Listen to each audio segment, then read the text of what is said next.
আসসালামু আলাইকুম। Alec-Rasel-এর আরেকটি নতুন ভিডিওতে আপনাকে স্বাগতম। আজকে আমি শেয়ার করব আমার মাইক্রোফোন কেনার একটা ব্যাড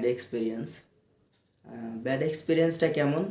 আমি টাকা বাঁচানোর জন্য এবং সময় বাঁচানোর জন্য আমার বাসার পাশে থেকে একটা মাইক্রোফোন কিনি। মডেল হচ্ছে boya M1। তো মাইক্রোফোনটা কিনে বাসায় আনি, এনে সাউন্ড কোয়ালিটি টেস্ট করার জন্য আমি ফোনে লাগাই। দেন ওটা টেস্ট করি। টেস্ট করার পরে আসলে ফোনের থেকে হালকা একটু বেটার করতেছিল, তেমন একটা না। বাইরের সব নয়েজ যেগুলো আছে সাউন্ড সবগুলো ধরতেছিল, একদমই বাজে। তারপরে আমি জিনিসটা আসলে রিয়েলাইজ করতে পারলাম যে আসলে কতটুকু ভুল করছি, শুধু অল্প একটু সময় বাঁচানোর জন্য এবং কিছু টাকা বাঁচানোর জন্য। আশা করি এই ভিডিওটি আপনারা যদি পুরো ভিডিওটি দেখেন তাহলে বুঝতে পারবেন যে সামান্য কিছু টাকা বাঁচানোর জন্য এবং সামান্য কিছু সময় বাঁচানোর জন্য আমি কতটা ভুল করছি। তো boya M1 যে মাইক্রোফোনটা, সেটা সম্ভবত 890 না মনে হয় 990 টাকা প্রাইস ছিল। আর আমি এটা লোকাল দোকান থেকে পেয়েছিলাম মাত্র 500 টাকায়। তো আমি নিয়ে মোটামুটি আমি নেওয়ার সময় কনফিউজ ছিলাম যে আসলে জিনিসটা ভালো না হয়তো বা। তারপরেও আমার একটা ফ্রেন্ড ছিল সাথে, সে বলল যে নে, এত দূরে যাওয়ার থেকে এখান থেকে নিয়ে নে, দেখ কেমন হয়। তো পরে আমি নিয়ে আসলাম, নিয়ে এসে বাসায় এসে চেক করে এরকম দেখার পরে আসলে নিজের মনটাই ভেঙে গেল। আশা করি এরকম ভুল আপনারা করবেন না, যে বিশেষ করে নতুন ইউটিউবাররা এরকম ভুল করে থাকে সামান্য কিছু টাকা বাঁচানোর জন্য এবং সময় বাঁচানোর জন্য। অনেক ছোটোখাটো অনেক ভুল করে থাকে। তো এরকম ছোটোখাটো ভিডিও থেকেও এরকম শিক্ষা একটা নেওয়া যায় যে ছোটোখাটো ভুলগুলা যাতে না হয়, বা ভালো জিনিস কিনেন। হয়তো বা কিছু টাকা বেশি লাগলো বা একটু সময় লস হইলো, এতে কোনো সমস্যা নেই, কিন্তু জিনিসটা ভালো হলো, নিয়ে একটা নিজের কাছেই আনন্দ লাগে জিনিসটা যদি ভালো হয় বা জিনিসটা কিনে না ঠকা হয়। তো চলুন সেই মাইক্রোফোনটি দেখে আসা যাক।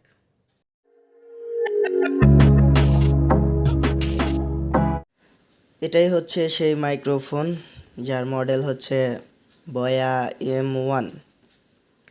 মাইক্রোফোনটি আমার কাছে মোটামুটি অনেকটাই ভালো লাগছে। যখন আমি দোকানে দেখছি, ওখান থেকে বের করার পরে প্রথমবারের মতো, আসলে আমার লাইফের প্রথমবারের মতো ওই সময় আমি মাইক্রোফোনটা হাতে নিছি।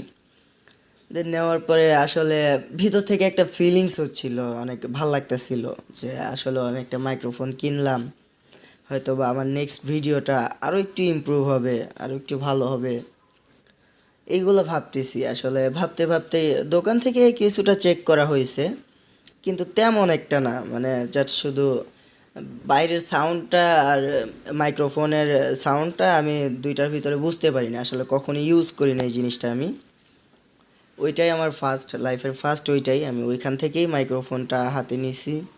দেন ফোন থেকে রেকর্ড করছিলাম, ঠিক মতো বুঝতে পারিনি। বাসায় যখন আনি মাইক্রোফোনটা, বাসায় এনে আমি নিজের মতো করে খুলে রেকর্ড করা শুরু করে পরে আমার বাসার পাশেই রাস্তা। তো ওইখান থেকে হালকা পাতলা একটু সাউন্ড আসে। তো মাঝে মাঝে গাড়ির হর্ন টর্ন বাজে। তো আমি ম্যাক্সিমাম খেয়াল করলাম যে বেশিরভাগ, মানে ফোনে যেই অবস্থা, আমার যেভাবে রেকর্ড করলে যেরকম সাউন্ড কোয়ালিটি দিচ্ছে, সেম মাইক্রোফোনে তার থেকে হালকা একটু, মানে ফোনের মতো বললেও চলে, মানে হালকা একটু দিচ্ছে ভালো, হয়তো বা হালকা একটু ভালো। তো আমি বিষয়টা নিয়ে আসলে প্রথম রেকর্ডটা যখন করলাম, রেকর্ড করার সময়ও আমি খুব খুশি ছিলাম যে এটা আমার ফার্স্ট রেকর্ড মাইক্রোফোন দিয়ে। তারপরে আমি রেকর্ড করলাম। রেকর্ড করে যখন আমি রেকর্ডটা শোনার সময় আমি প্রথমে যখন আমি মোবাইলে এমনিতেই প্লে করলাম, করার পর আমার কাছে জিনিসটা কেমন জানি লাগলো যে ক্লিয়ার না, বা ঠিকঠাকভাবে হয়নি। আমি আবারও একবার করি। তার আগে আবার ভাবলাম যে আচ্ছা, আমি একটা ইয়ারফোন কানে লাগাই তারপরে আমি শুনি, দেখি আমার কেমন লাগে।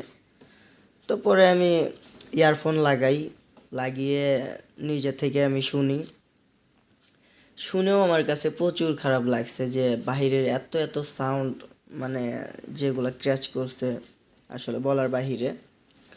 জিনিসগুলা দেখে আমার এতটা খারাপ লাগছে, আর মানে কি বলবো, টাকা আর হচ্ছে সময়টা তেমন একটা বড় কিছু না। বড় কিছু হচ্ছে আমি মানে অনেক আশা নিয়ে, অনেক ইচ্ছা নিয়ে জিনিসটা কিনলাম, জিনিসটা ঠিকমতো যাচাই বাছাই করতে পারলাম না, বা এই জিনিসের উপর আমি মানে তেমন একটা গুরুত্ব না দিয়েই কিনে ফেললাম, লোকাল একটা দোকান থেকে কিনে ফেললাম। তারপরেও এগুলা আসলে যতক্ষণ আমি ভাবতেছি ততক্ষণ নিজের কাছে আমার প্রচুর পরিমাণে খারাপ লাগতেছে। দেন খারাপ লাগলেও করার কিছু নাই। আমি দোকানে নিয়ে গেছিলাম, পরে নিয়ে গিয়ে বললাম যে জিনিসটা তো আপনি আমাকে ভালো দেননি, বাইরের সাউন্ডগুলো আসতেছে বা এরকম এরকম সব কিছু খুলে বললাম। বলার পরে উনি বলল যে আচ্ছা ঠিক আছে, এটা যদি আপনার সমস্যা হয় আমি আরেকটা চেঞ্জ করে দিচ্ছি। তো উনি আমাকে আরেকটা মাইক্রোফোন দেয়। দেন আমি ওইটা নিয়ে আসি। ওইটা নিয়ে হয়তো বা কিছুটা আশা পাইছিলাম যে হ্যাঁ আমি এটা থেকে হয়তো বা ঠিকঠাক পাবো। আগেরটা হয়তো বা নষ্ট ছিল বা কোনো সমস্যা ছিল, কিন্তু পরেরটা আনার পরেও আমার সেম অবস্থা হয়েছে। কিন্তু পরের বার দেওয়ার সময় আমাকে উনি বলেই দিয়েছেন যে এই দোকান থেকে জিনিসটা এইবারের মতোই চেঞ্জ করে দিলাম, আর হচ্ছে আমি এইসব চেঞ্জ করব না। সো যদি হয়ে থাকে এটাই নিতে হবে, আর না হলেও এটাই নিতে হবে।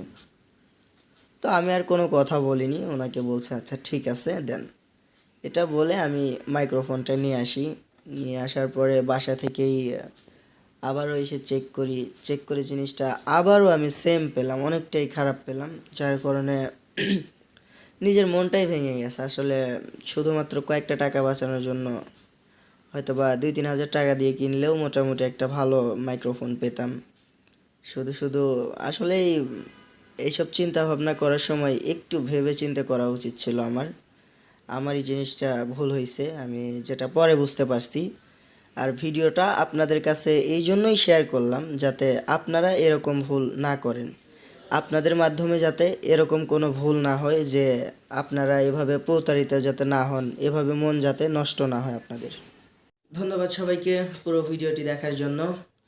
যদি ভিডিওটি ভালো লেগে থাকে তাহলে অবশ্যই একটি লাইক করবেন, এবং চ্যানেলে নতুন হলে সাবস্ক্রাইব করে পাশে থাকা বেল আইকনে ক্লিক করে অল অপশনে সিলেক্ট করবেন।